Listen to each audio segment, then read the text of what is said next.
If you are someone who are constantly surrounded by other people, whether it's family, friends, or your partner, you probably are asking, why should I even take time for myself if I have other people around me? Like, for what?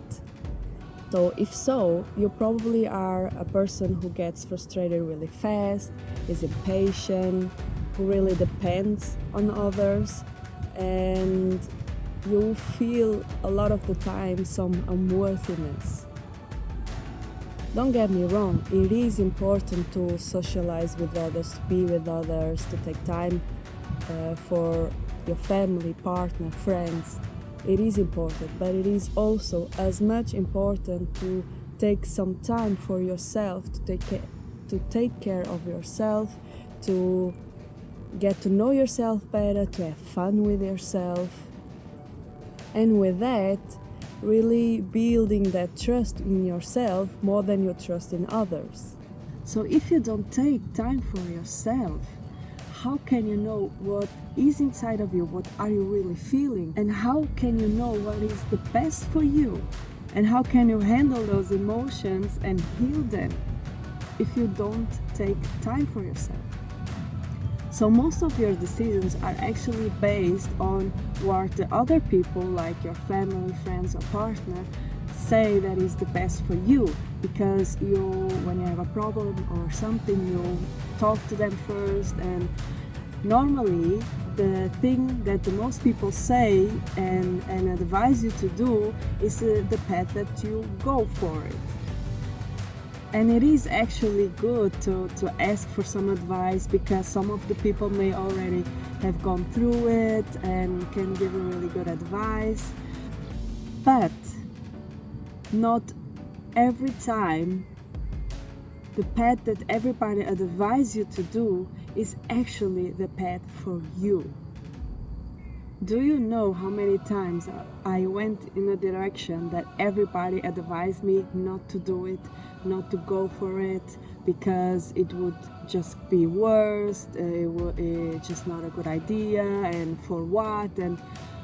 But my intuition was telling me that I should go for it, I should go in that direction, because there is something that I should learn or experience.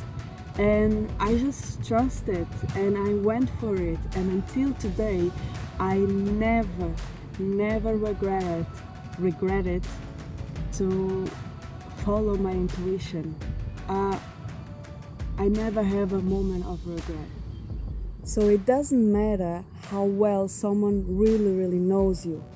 Only you can know what's the best for you. But in order for you to truly blindly trust your intuition and not being afraid of following your voice, you have to gain courage and build self-trust and self-love. And one of the best ways to do that is by start doing things on your own. You have all the answers for all your questions inside of you. Your intuition is constantly trying to guide you, to tell you what path is the best for you, but you don't trust him, and you are probably afraid to go in that direction, and most of you cannot even hear the voice because of all those external noises, all that it's covering your inner voice.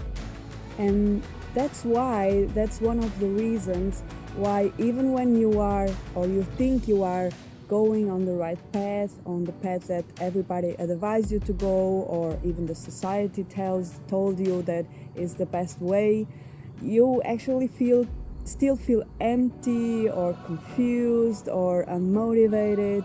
That's one of the reasons. And in that moment, what you can ask yourself is, the thing that I'm doing now, is it because the others told me what is best for me, or the society told me that it's the path to go to? Or is it because really I feel aligned with it, because my intuition really told me to do it? So in the coming weeks, I'm going to post more videos about things that you can do by yourself, and maybe you can start to do some of that things and discover yourself, have fun with yourself, and see that it really is possible to have fun by yourself. Just one little advice: start to do the things that less scares you, that are less uncomfortable, and then try to challenge yourself more and more. And after a while, you will see how amazing you are going to feel. You are going to feel more independence, and you are going to hear more what's inside of you. And in the beginning might be difficult, but it's so worth it. So don't forget, have fun.